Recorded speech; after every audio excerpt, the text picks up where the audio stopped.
Mr. Speaker, in the 2023 budget, government outlined a series of measures to mitigate the impact of the severe economic challenges and also to preserve growth.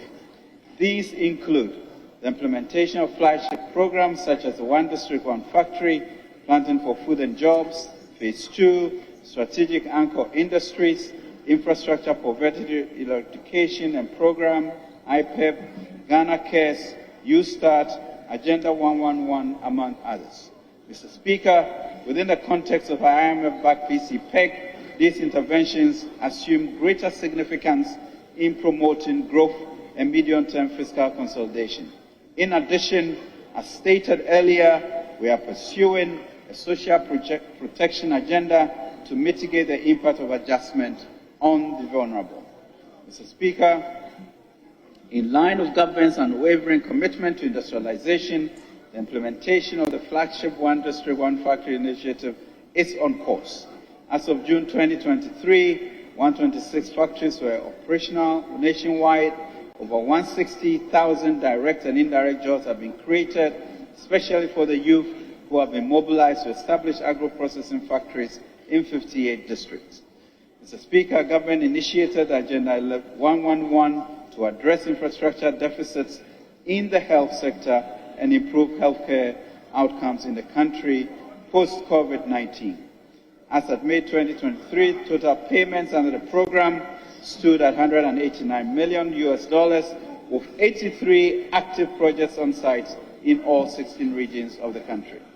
Mr. Speaker, Planting for Foods and Jobs has brought substantial improvements in Ghana's agriculture sector. This has resulted in increased food security, employment along agricultural value chains, and accessibility of raw materials for developing industries. The program has directly contributed to increased crop yields for major food staples such as maize, rice, and soya by 135%, 67%, and 18% respectively within the period. After a comprehensive review, government is finalizing PFJ Phase 2 to ensure a more efficient and targeted support for the agricultural sector. The key elements of Phase 2 are inputs credit systems, storage and distribution infrastructure, commodity trading, and digitized platforms. Mr. Speaker, I can also report that efforts towards promoting commercial agriculture, building technological capability, and advancing digitalization under the Ghana Cares program are on track. Last year, I indicated the government is spearheading the Economic Enclaves project to establish growth poles in key locations, including Kasunya, Greater Accra, Kumawu, Ashanti, and Banda in OT regions. The approach under the EEP is to provide agriculture infrastructure and land development support to entrepreneurial youth and the private sector. Mr. Speaker, to enhance production and value addition in the enclaves, the provision of ancillary services such as housing, training facilities, irrigation canals, farm roads, and electricity have also commenced. Mr. Speaker, it is gratifying to note that the domestic private sector has responded positively to the provision of these services. About 10 medium and large-scale entrepreneurs with experience in the commercial agriculture space have applied to play diverse roles ranging from anchor farmers to machine and equipment services in the EEP site in Kasunya. Mr. Speaker, in partnership with the National Service Scheme, about 20,000 acres of land in Sechere Kumawu in the Ashanti region is being developed to accelerate maize, tomato, groundnuts, and animal production.